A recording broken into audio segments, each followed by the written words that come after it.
I guess I'll introduce it then. Hey, everyone, this is Network Special, a podcast about things on TV that were only supposed to be shown once or twice, but now, thanks to the internet, we have them forever. I'm Zachariah. And I'm Nathan Shear. And we are going to be talking about a little movie called Too Legit, the MC Hammer story from 2001. This aired on VH1. And yes. Simultaneously on BET. Oh, I didn't know that. Yeah, and this is apparently VH1's number 2 highest rated movie. Number 1? I don't know. It didn't say number 1. Did they produce the Jackson 5 movie, or was that ABC? I don't know. Okay. I think that would probably be a bigger play. Glad we did our research. Yeah, I know. That just sounds so funny. It's like the number 2, and then you were like, I guess I won't look any further than that. That's all I need to know. It did not have a link, and I was reading other stuff. That's all I wanted to know. Yeah. Yeah. Yes, this has a lot of memories for me, because I remember watching this when it first aired, actually. Sure. Well, it was only 18 years ago. Yes. And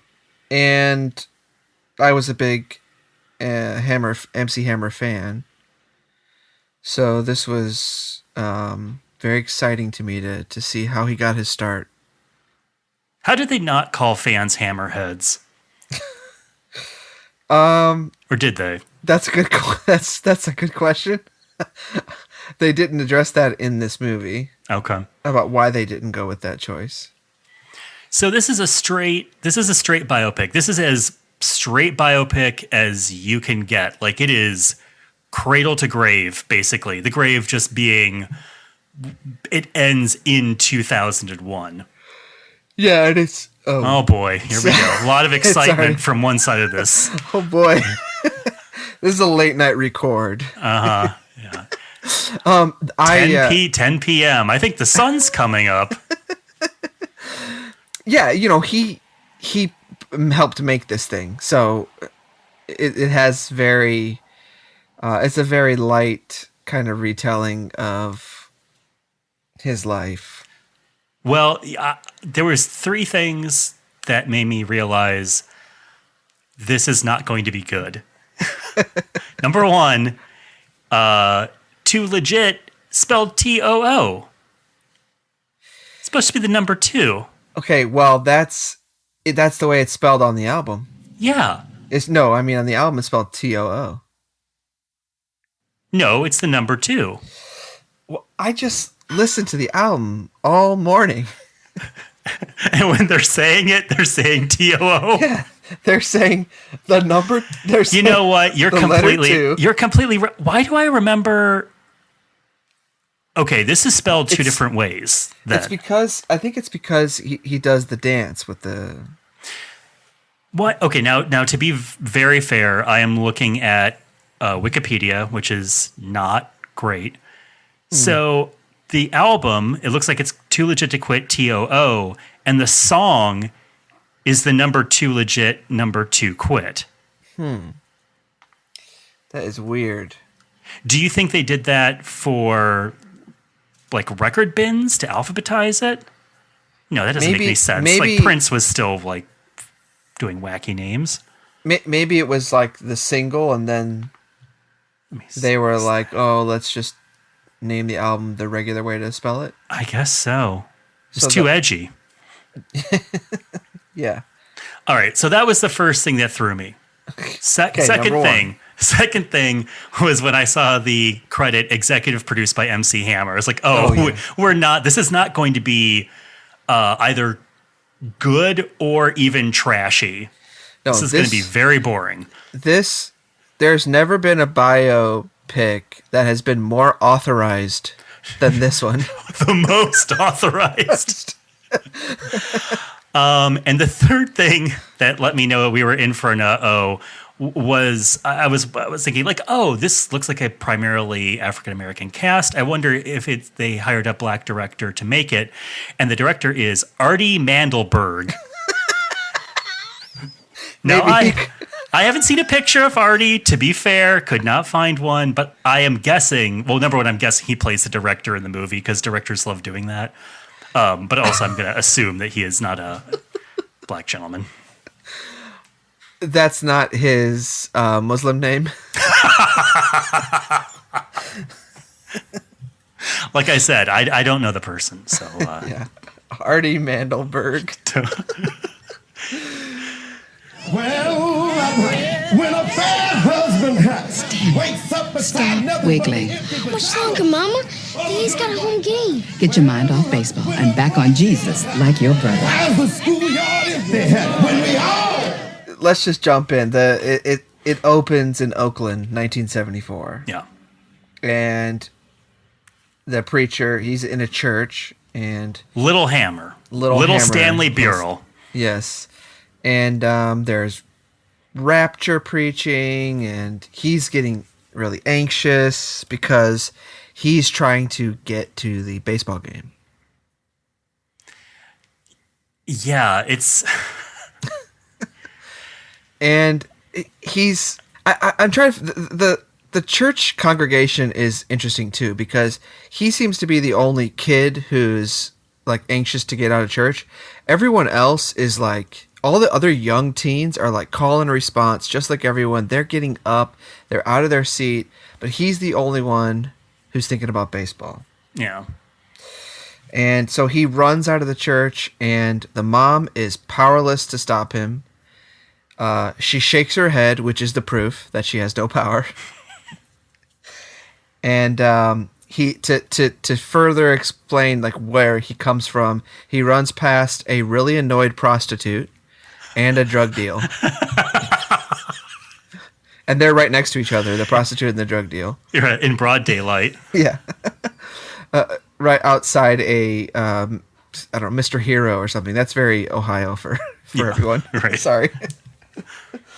And then he's dancing outside the stadium for money, so that's why he's anxious. It's not necessarily the baseball; he's trying to get paid. Yeah, MC Hammer as a youth would stand outside the Oakland Coliseum where the Astros played, and No, the A's. the A's. Oh, Yeah, Oakland the A's. Oakland A's, Thank you. Yeah, the Oakland A's, and he would dance. He would sell, I guess, baseballs that he found laying around. Man, ain't that Charlie Finley? Yeah, the owner. If he catches us, he'll hand our bus to the cops. My mama's gonna kill me. Hurry up. Come on, we're trying. Eventually, it attracted the attention of the team owner. God, I'm so tired. Like, I almost don't want to go through this movie beat for beat because it's so exhausting to go through. It's so... I do not like biopics, the majority of biopics, because a writer has to feel like they're connecting all the dots in the story, right?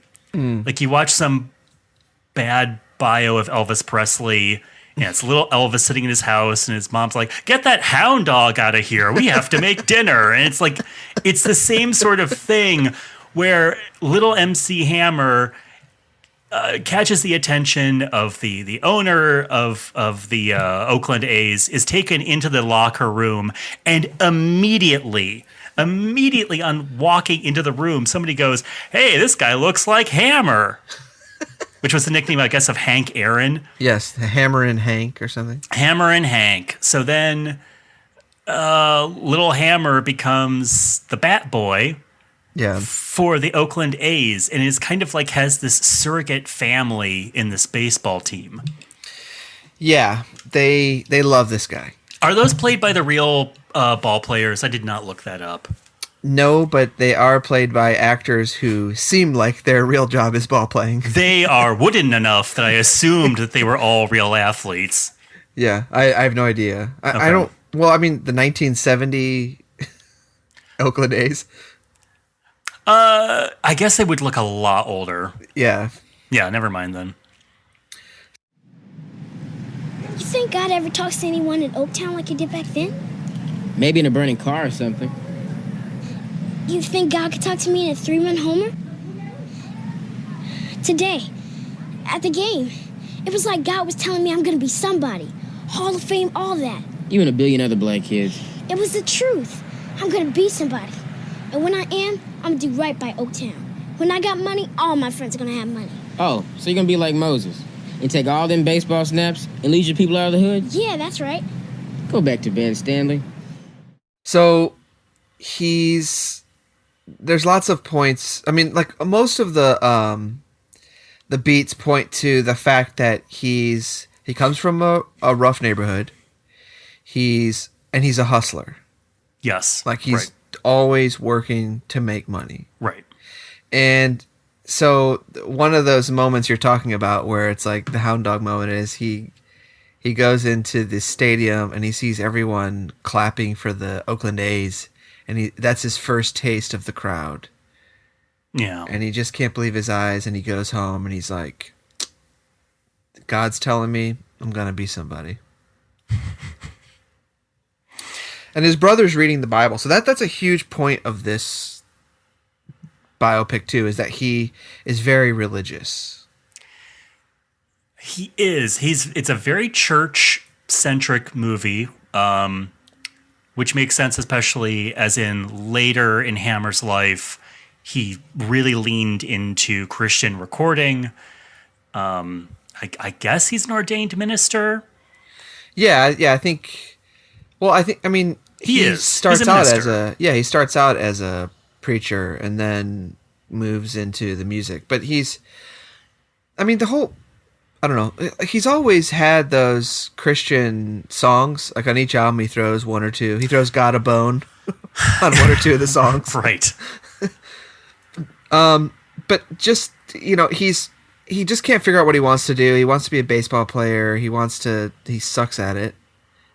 He's a realtor. It doesn't seem like he's good at that either. But yeah, he decides that he's gonna become a minister, and he's getting ready to preach, and he decides this is where the biggest turning point is. He decides he's going to make the worship music be really, really upbeat and more gospel, which I guess the church didn't already do gospel. This is one of those movies where it's a lot like Sister Act, where a person is playing the organ very badly, and then Hammer basically says, you should play the organ better. And then she does. She's like, we should have done this a long time ago. She's just amazing. She turns it around. Yeah. And he's directing the choir, and he's singing the song "Do Not Pass Me By," which my wife said that they sang at their church too. Wow. Pretty cool church. Well, I don't know if... but that song was not recorded until way later, right? Or do you think he wrote that back then and then re-recorded it? I think it must be a traditional gospel song. Like he didn't write it. I mean, he obviously wrote the rap that he does so very badly in this song. Wow, you're really going after. Yeah. Wow. You're right. I've turned on the critic juice. Written in 1868. Okay. By Fanny Crosby. Wow. Look up a picture of Fanny Crosby. Everyone? There's no not mean way to say this. She looks like a decoration in a haunted house. Whoa. Are you looking at this picture of her with glasses? She looks like one of those things where their family member has died. It's the Psycho. They have them propped up in their house. Yes, this is Norman's mother from Psycho. Although I could see Hammer wearing those glasses. And that hair, that relax that she has in her hair. Yeah, so this song, I don't know if that's like he had this song this whole time. Or if like he had a version of this song and then they just play the Too Legit to Quit version because it's like that's his voice on there and they couldn't find an old recording. Yeah, I mean, I guess an important thing if you want to do this music biopic is that you need to get the artist to executive produce it if you want to use all of their music. Oh yeah. Yeah, there was this someone was telling me about this like Megadeth documentary or something where they had no rights to any of the music. So it's all this generic like heavy metal in the background. He's during this performance, he also sees his wife that he's going to marry. Yeah. Which he proposes to her like the same day or something, according to this. It was a lot like getting his nickname the second he stepped into that ball field. Yeah. And then he gets married to her like right away. They cut to 1986 in Oakland. They have a daughter now. And this is so boring. There's like little tiny moments. Like basically, she inspires him to do music from a scripture that she's reading him, and so he's trying to ask his brother to borrow some money, and just so they can record an album or a song. His friend, one of his friends, has a Jerry curl. Have you ever noticed about Jerry curl wigs in movies? Oh, it looks like one of his friends loves wearing wigs. It is. It looks so bad, and it is so wet. Like it's like Coming to America. Like I don't have any. Like I don't have any personal experience with knowing people. Like my friends in high school didn't have Jerry curls. They just shaved their heads or had fades or whatever, or the box top cut. But are Jerry curls that wet? Like, is that just a joke, or are they really? I mean, Ice Cubes. I didn't think Ice Cubes was that dripping. God, we are so freaking white. I don't know. I haven't had it processed to hair. I don't know. Yeah, I know. It is a bad wig. I mean, what we're saying is that it's a bad. It looks like a Halloween wig photograph. This is his friend Freddie, who he grew up with. Yes. Who you'll hear a little bit more about later on. But he tries to get money from his brother. He's trying to put together a dance team. I mean, I'm looking at my notes, and I just have this note that just says, "I loved Hammer when I was a kid, but he is not a good rapper." That is what I wanted to ask you, because, I mean, just to fill people in, like, what is your experience with rap and hip hop personally? Well, I grew up as a hip hop kid, ever since I started watching Yo MTV Raps. So that's all I did was listen to hip hop, and then I started doing music, and but coincidentally, I did Christian rap as well as Hammer. Mm-hmm. Not as well as Hammer. Yeah. Also. So I have a little bit of a connection here, but I remember listening when I was a kid and like just thinking he was so good. But when I listen now, I understand why people dissed him. And go into that. Why? So on a technical level, like, is he bad technically? Is he just not interesting? Well, when you listen, you can chalk some of it up to it being more of an old school style. But at the time, people were still doing more advanced phrasings and stuff, where his lyrics were just, blah, blah, blah, blah, blah, blah, blah, blah, blah, blah. So he was just like kind of yelling. And I don't know, when I listen to his albums, you get the sense, it's almost as if like he had a robot that wrote these things for him that could only output one cadence. And he would just throw in the words, and it would just blah blah blah blah blah blah blah blah blah blah for every single song. And then even on the slow ones, it was ba ba ba ba ba ba ba ba. And his lyrics are ridiculous. There's one. They're very repetitive too. Yes, and there's one lyric that is like, "The hammer's here, and I'm on the mic. Gonna give you what you like, and you'll like it." That's his that's his follow up to that line. There's just no. It is really just, how can I rhyme these like 5 lines and stretch them into a verse, so I can get back to the chorus, because this really is just dance music. Oh yeah, very much so. So maybe it's not fair to judge him based on that, except that he considers himself to be a world-class MC, Sure. you know. But However, I mean, people definitely, I mean, MC Hammer is kind of like the go-to person, maybe not now, but definitely for a long time. It was him or Vanilla Ice.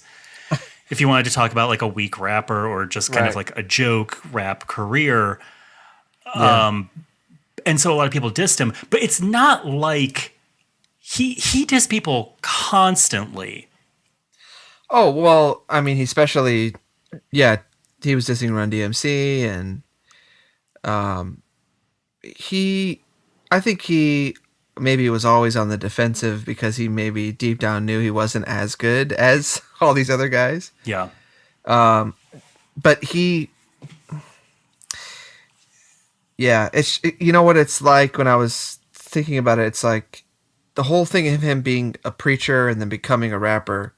A lot of his raps sound like when you stumble on a YouTube video of a youth pastor rapping to make their kids laugh.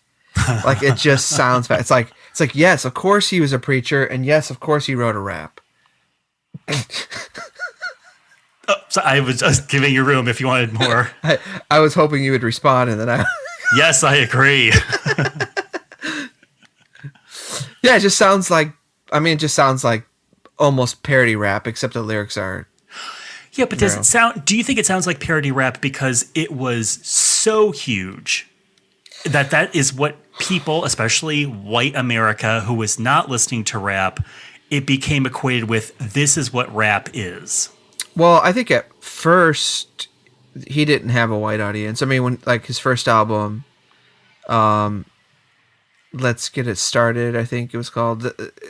Well, I'm not talking about him like playing in clubs and getting known. I'm talking about whenever he broke. Like, Well, yeah, and they touch on it in the movie for about 1 second, where he's doing the Too Legit to Quit tour, and the entire audience is just it's white kids. it's a Christian festival. Yes, right. That's what it looks like. But I think this is one thing that the movie never does, and probably the movie can't do or is afraid to do, or most movies are bad at this, especially music movies. You're never told why he is good or why he is important. It's just kind of a given that, well, look how much dancing he's doing, and he's a relentless hustler, and everyone like bought his albums. He must be good. But I'm never told. There's never like the reaction shot like Ray has a series of terrible moments where it's like, this has never been done before. This is very important. Like people literally Right. like telling the audience, looking in the camera and saying why Ray Charles was a big deal. Whereas this is just has like He's popular. like all of a sudden someone from Capitol Records is like, well, we like what you're doing. We'll offer you $100,000. Yeah. And then, but they end up like hardballing them and giving him $750,000. Like, why was he so exceptional that they were willing to go that much over their original signing bonus? Probably because he was safe in terms of his lyrical Yeah. content. I mean, somebody at Capitol said, finally, here is a black rapper that we can really market to middle school white kids. Don't you think? Yeah. I mean, I don't know how much they knew about him, you know, because it goes into him, how he sells his records from his trunk. And the way they act is that he sells so much. The way Hammer and his brother act is that he sells so much that $100,000, like he can make more than $100,000. Which they never really delve into that. There's a lot of self-made myth making that's going on under Hammer's hand, I think, in this movie. Sure. It's also this movie, you could tell it is co-written by him or very heavily written by him, because this movie could be called Hammer Does No Wrong. Sometimes he's a genius businessman who doesn't stop and has all the numbers, but sometimes he's not and he gets in huge financial trouble. And he's a very moral person who is kind of a babe in the woods, but he's also a very, very smart person who knows show business. It always wants to have it both ways with his story to make him look as good as possible. Yeah, this, like I said, this is the most authorized biopic ever made. Literally, I think the worst thing that he does is he gets snippy with some of his dancers during rehearsal. Yes, he's a hardworking perfectionist. Right, yeah, he cares too much. Yeah, and that's literally how they present it. Right. You're the opening act, Hammer, not the entire act. Dude, I'm just dancing and having fun. We just doing a job. Your job is to set up my boards in the other band, but you suck the life out of the audience before they have a chance to do their thing. If the crowd ain't feeling what they doing, you're burning them out, man. Not to mention you pissing off soul licks and To Be Smooth. There's an easy fix. So he signs with them for the $750,000 to Capitol Records. He's on tour. So he opens for these two groups. One of the groups is To Be Smooth, and the other is Soul Lixer. Yeah. Do you know these groups? I could not find either of them online. Oh, do you think they're made up? Yeah, I don't know if maybe he didn't put the real ones in there because he didn't want to diss them or something. Huh. Because he opens for them, but he basically wears out the crowd before they even go on. Right. So then they end up kind of switching headliners. He just becomes a millionaire, basically. That's the story. He becomes a millionaire. And, his brother almost gets shot. There's little glimpses of him still kind of living in this. He can't escape the dangers of living in poverty, even though he's a millionaire. Right. It's kind of, and again, it gets to that authorized thing where it's he's above the streets, but he also really understands the streets. And he's actually pretty street. Which is so funny when you hear him rapping and the stuff he says, it just sounds like a guy who I know he's from Oakland and he just sounds like a guy. But he was a bat boy for a baseball team for a long time. And he was in the Navy and he did pretty well. Yeah. I mean, he just sounds like a guy who is co-opting the streets. And I mean, I know that's what that's their what people have said beef forever. With him. But I do think that Hammer is a genius marketer. And I think he's a relentless marketer. And I also think that he takes everything extremely personally. You can't go from zero to the best-selling album in that short amount of time without being a maniac. Oh, in a good way, kind of. In a way I can respect his drive. Yeah, he was a hustler. He overcame being okay. Yeah. Through sheer enthusiasm. Honestly, I think I don't want to I don't want to sell him short on the music aspect of it. When I listened to the albums this morning, it's the music, the beats that really, really sell this. Now, the first album has a ton of just basically three things being rearranged over and over again.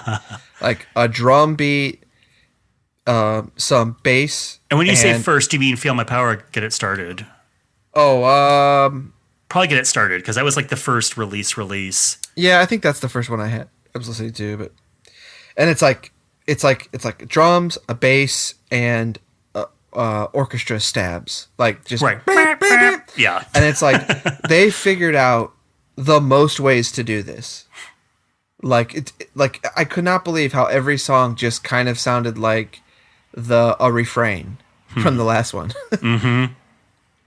And it was just every once in a while they would have a sample or something, and that when you go to the next album, there's a little bit more polish and there's more samples, there's more. So Please Hammer Don't Hurt Him is a little bit more filled out. It doesn't feel as as empty. Which is funny that you say that the music is the thing that really helps drive it, because that was a huge criticism as people were saying, oh, he's just sampling these famous songs. So right, but that's because they didn't know about sampling. It's so, yes. You know what I mean? He was just too early doing it. Now people don't care what you do in terms of ripping things off. Like Puff Daddy or whatever. I mean, in that time frame, but right. But like people were sampling. I mean, the first recorded rap song was a sampled. Oh, sure. But so this is very like wholesale taking the chorus of something. Yeah, it's funny also to hear him. The way this movie portrays him as this really moral Christian guy, and they only touch on a few songs that aren't Christian. All of this to say, listening to one of the songs this morning from Please Hammer Don't Hurt 'Em, the song called Soft and Wet. Yes, right. And as a kid... It got you horny. I always knew what was going on with that song. But you go from We've Got to Pray to Make It Today to I Like My Girls Soft and Wet. Right. And it takes them a while, by the way, because I was thinking, like, well, what does he mean by soft and wet? Like, obviously, we know what he means. But what does he really mean? And then he finally, in like the third verse or something, he describes it as like soft is like a baby skin. And then wet is when you let the hammer in. Oh, gross. And it really is like, wow. Like, and I was like, okay, like he's married at this time. I mean, I know that this is just, all that stuff doesn't matter. But as a Christian, sure, yes, preacher, right. Well, that was current day Hammer protecting his brand. Yeah. He's going to go real heavy on the religious stuff, which is also the only thread kind of holding this movie together. Yes. They don't talk much about his struggle with which is what I'm assuming, the struggle with that. You just get like a collection of concerned faces. You know, like, should I be doing this? Whenever he's not acting Christian enough? Sort of, like especially like at the end of when he's filming the video for Pumps and a Bump. Yes. And he's got that famous bathing suit. It's now hanging at the Smithsonian. Yeah. And he sees his wife and kids show up, and he's grinding, and he looks up at them, and he just thinks, what have I done with my life? Yeah. Look, I came up with this brother. I know him. And I'm not going to shove it down nobody's throat. We all got to agree on this. Now, you know it ain't nothing real about it. It's party pop. Man, I ain't talking about buying it. But if that's what that man feels, it's not our place to change it. Ain't nothing real about that either. My favorite turn in the movie is whenever he goes to sign with Def Jam. I'm sorry, Death Row. Death Row. He goes to sign with Death Row. So we meet Suge Knight, and he goes into the big board meeting, and there's a person sitting there, and I go, is that supposed to be Tupac? And luckily, this movie knows that it needs to say, what do you think, Tupac?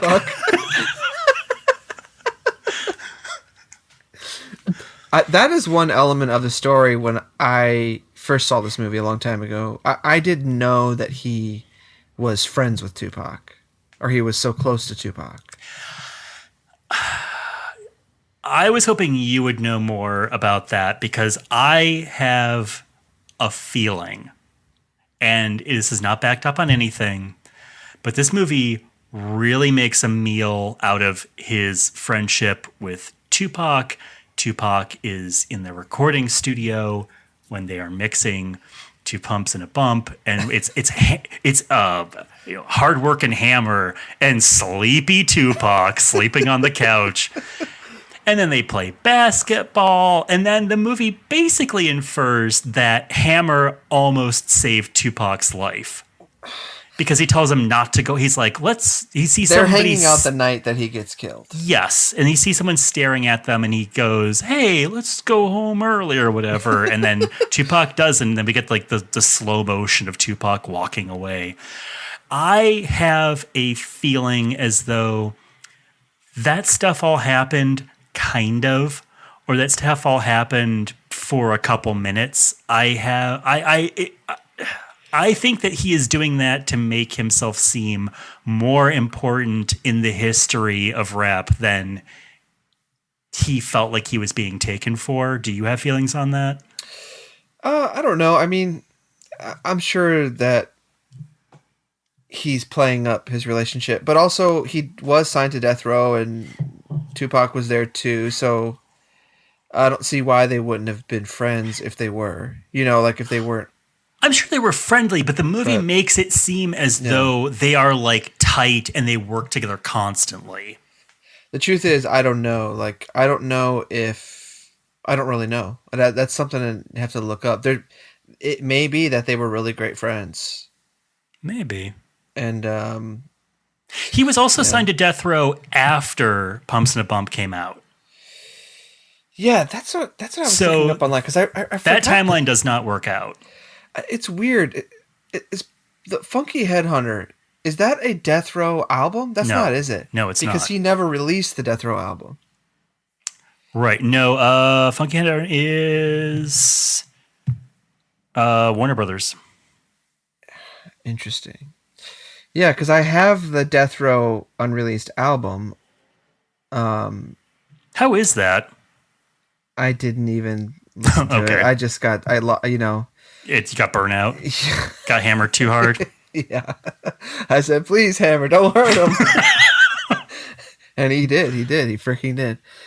What did you make of the, 5-minute montage of him doing promos for shows across the country? There is oh man, if this really happened, it really happened, but I think it might be shorthand that the movie is giving you is he does a worldwide tour and it shows him filming promos, which means that he is getting dressed in various ethnic stereotype outfits, like a big sombrero, cowboy hat. Well, yeah, nothing more racist than a cowboy hat.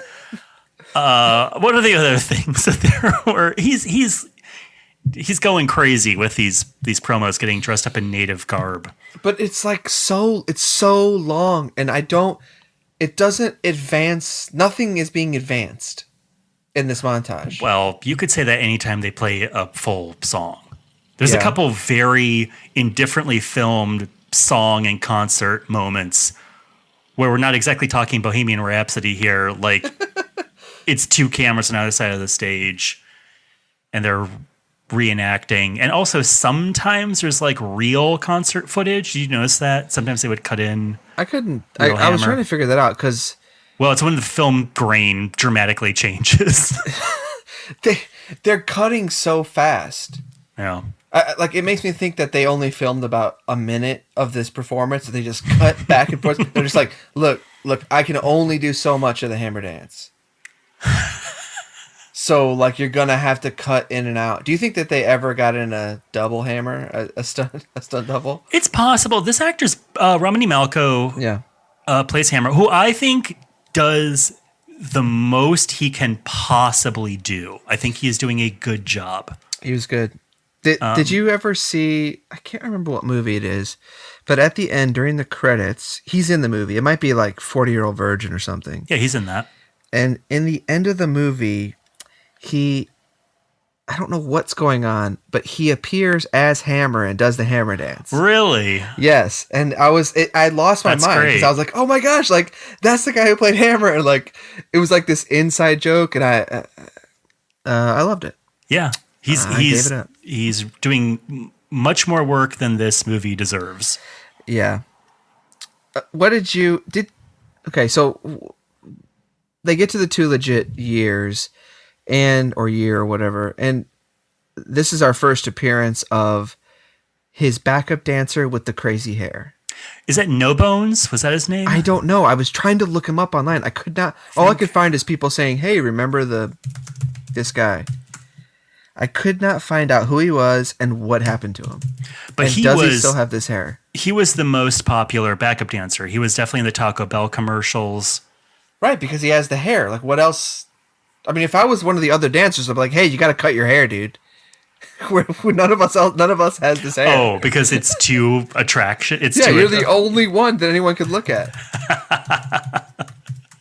All the people on his crew, like so that's one of the biggest things about Hammer's story is that he, and this is a good thing about him in some sense, is that he brought all of his friends from the neighborhood and from his church to be on tour with him, and even people who weren't really doing anything, like his friend Freddie, who had no talents whatsoever. Right. He's like, all he does is he stands next to the engineer, and then he, like, during the mixing, and then he's trying to, like, he also is supposed to watch the door, and he doesn't even watch the door. And, like, all these people show up to his dance routine. Yeah. A bunch of white 12-year-old girls show up to his rehearsal. And then, like, I love it. They're like, oh, he's off selling drugs now because he needs to make money. Because he's not making enough money just standing there. So he goes to do a drug deal. And even in the drug deal, he's just standing there. He's not even helping the drug dealer. So he's not even a good drug dealer. This guy's got nothing except a friendship with Hammer. Professional friend. Yeah.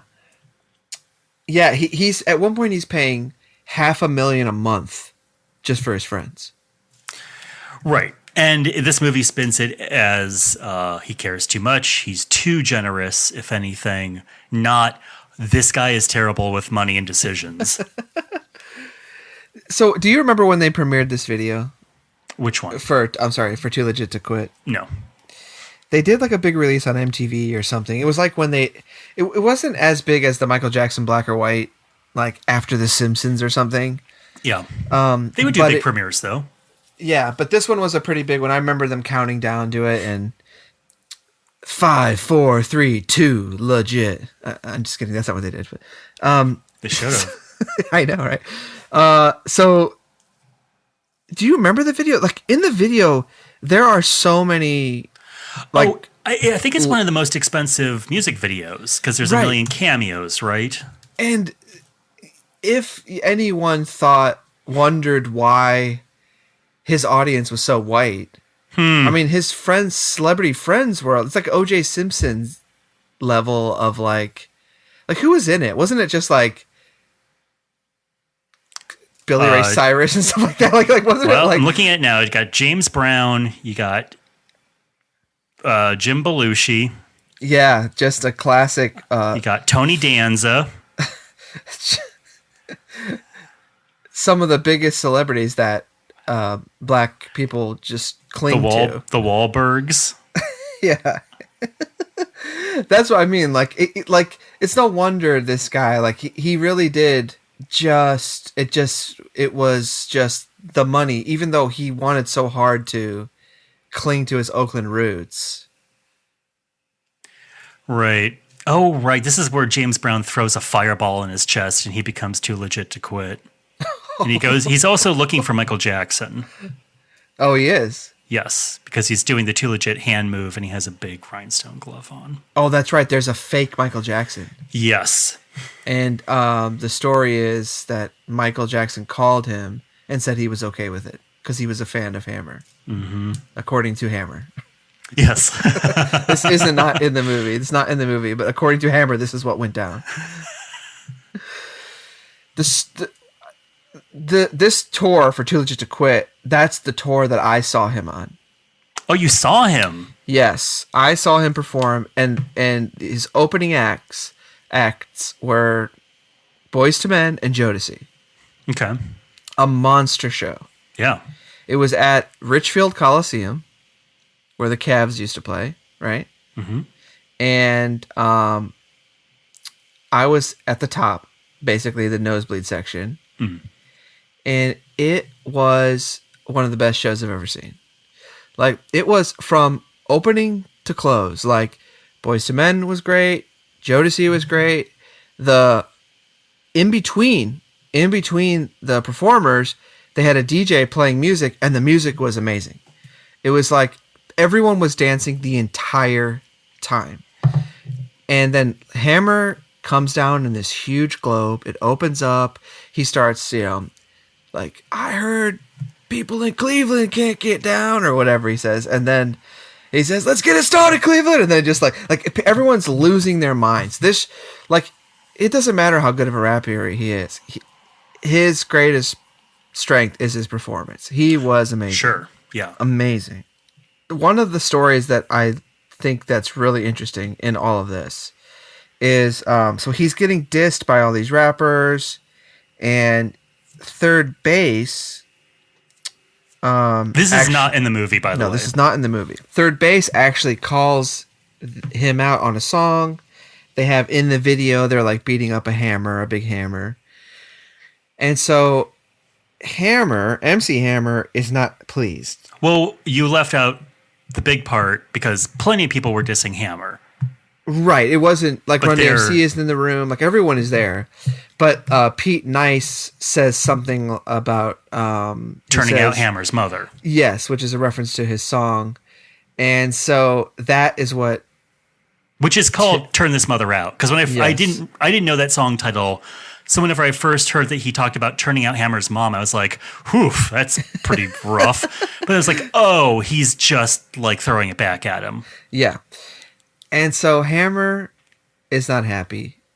And he puts out a hit on third base. Yes.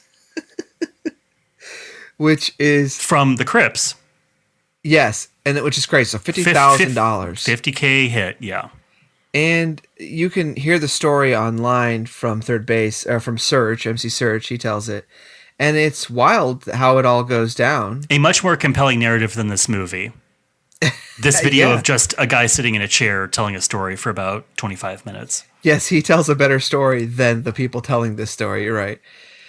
And there's like, it's great. There's like audio from the radio appearance where Hammer confronts Search. There's all this stuff online. Definitely check it out. But his kind of like Christian persona behind the scenes is very, very shaky. Oh, yeah. No question. My favorite thing, because they jump to an interview with current day Hammer talking about this incident, and he is denying that he put a hit out on this guy's life, because as the guy says, there's no statute of limitations on attempted murder. Right. So Hammer is denying that this ever happened, but his biggest defense for why he didn't do it was because third base's album sales were only this many units. So it would not deign his attention because Hammer's unit sales were this many units.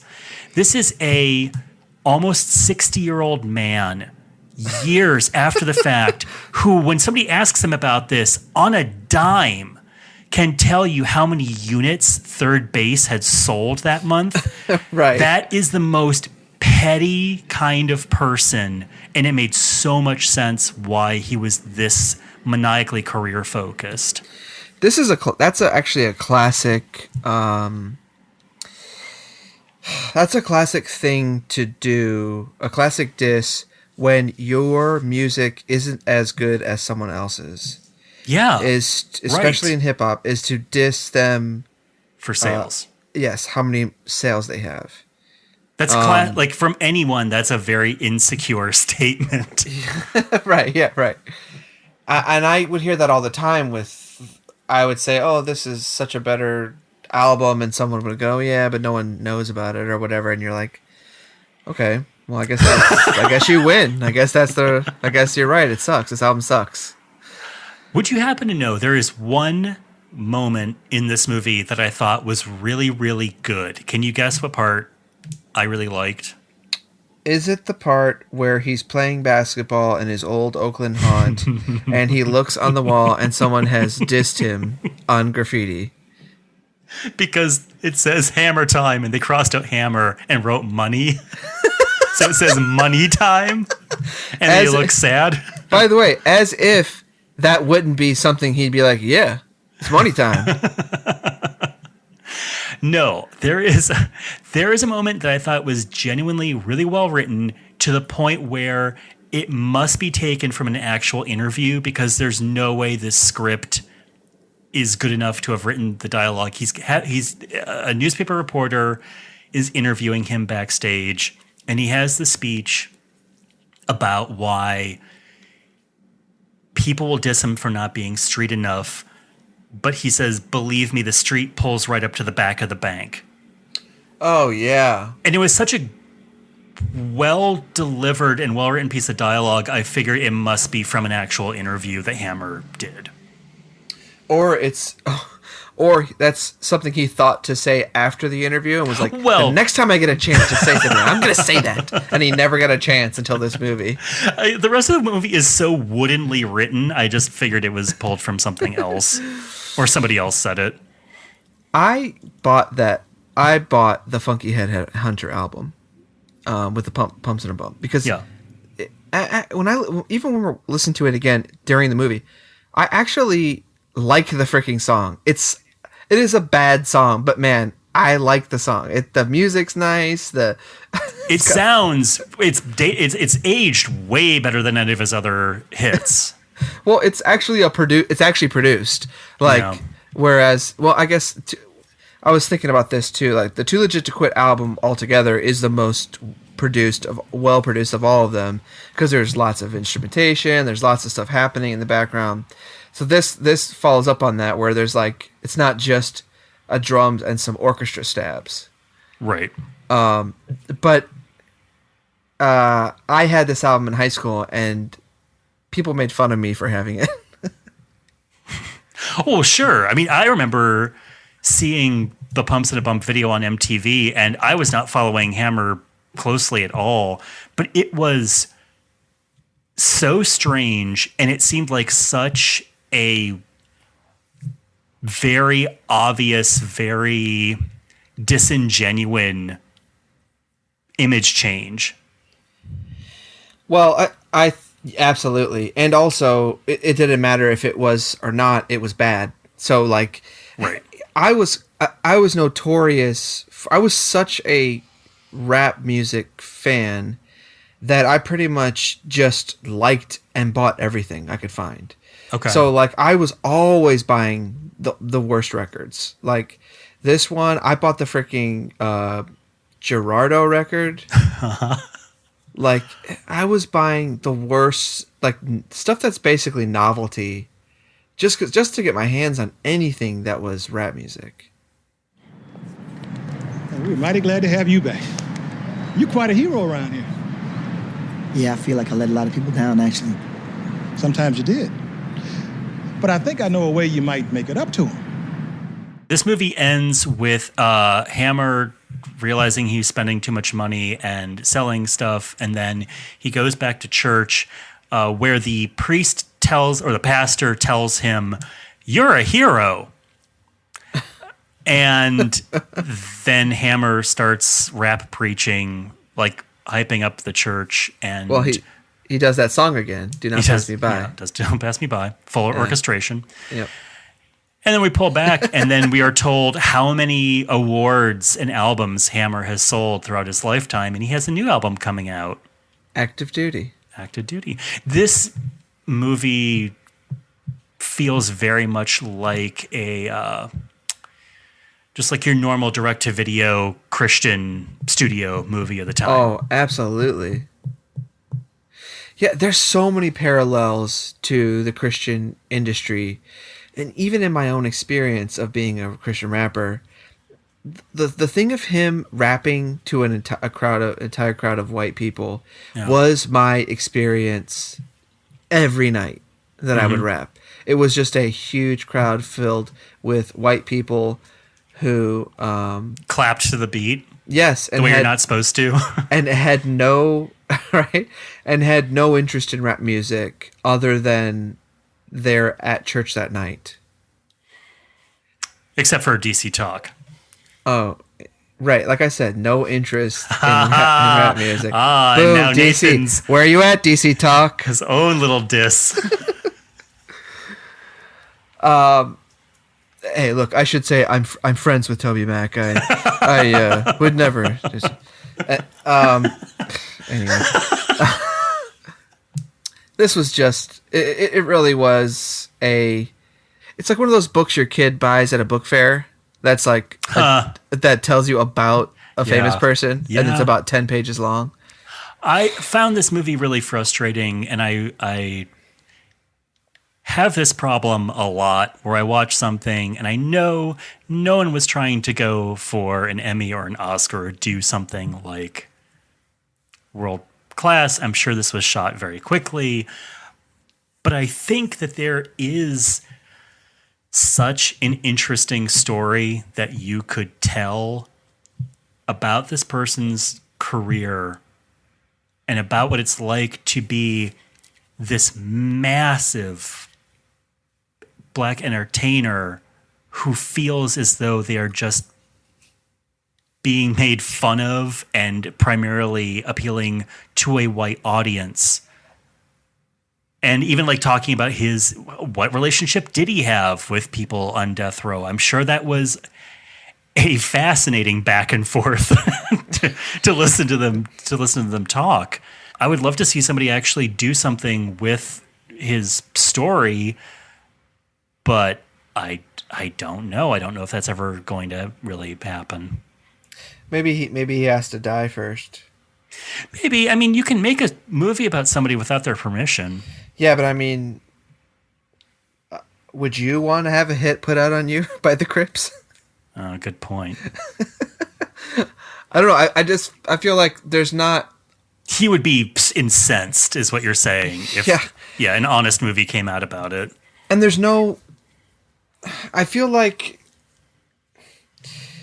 we've heard the story so much, like in VH1's Behind the Music and in this movie, and it's just like it's lore, like but the story. It's always money.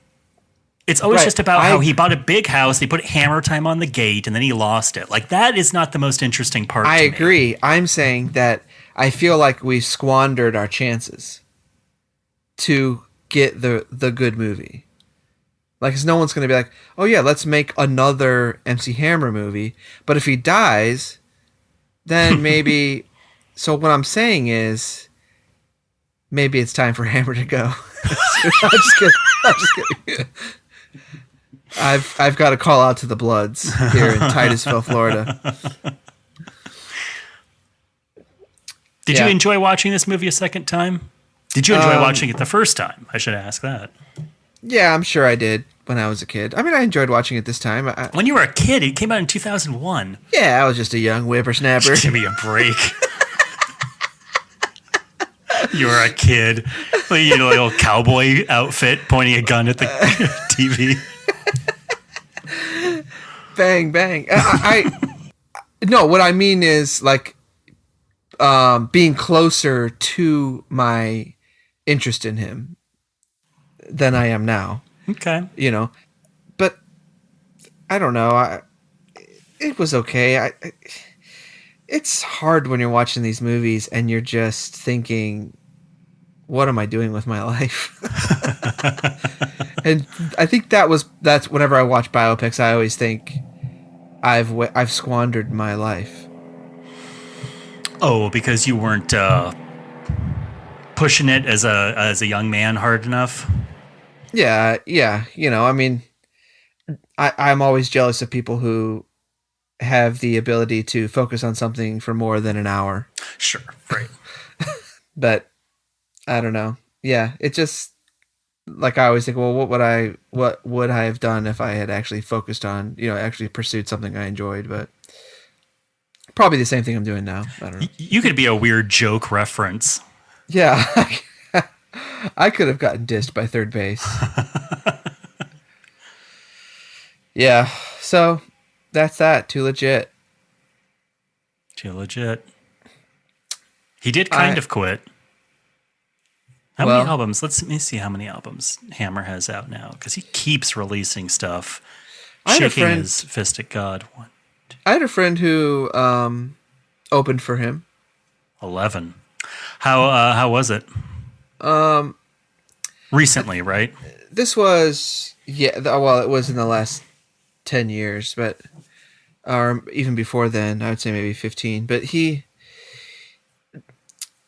I can't remember exactly what he said about him, but that he was very kind of acting kind of fatherly, not like he's paternal. I can see that, but trying to give him advice. Yeah. That wasn't really applicable. Based on the kind of music my friend was doing, whatever, it wasn't helpful advice, but that's just the old guard, Sure. Well, I'd like to say, as a way to close this out, that Hammer, as you said, he is kind of has that old showbiz as paternal. He's helped Axe out on his way up and on his career still. Yeah, he paid for the movie Better Luck Tomorrow. Yeah, and that was a really big surprise. That was not in the movie. That was also not. That's not how the movie closes. Yeah, but I'd like to point out that he helped produce 2 acts. One is called Ho Frat Who,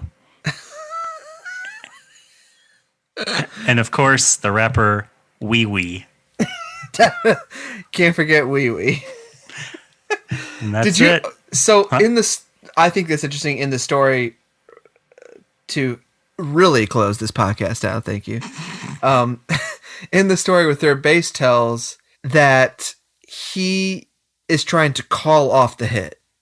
So he tries to call Russell Simmons, and Russell Simmons calls a guy who is either in charge of that crew of hits or he can stop it from happening. But his conditions is that he gets to sit next to Michael Jackson at the AMAs. Yes.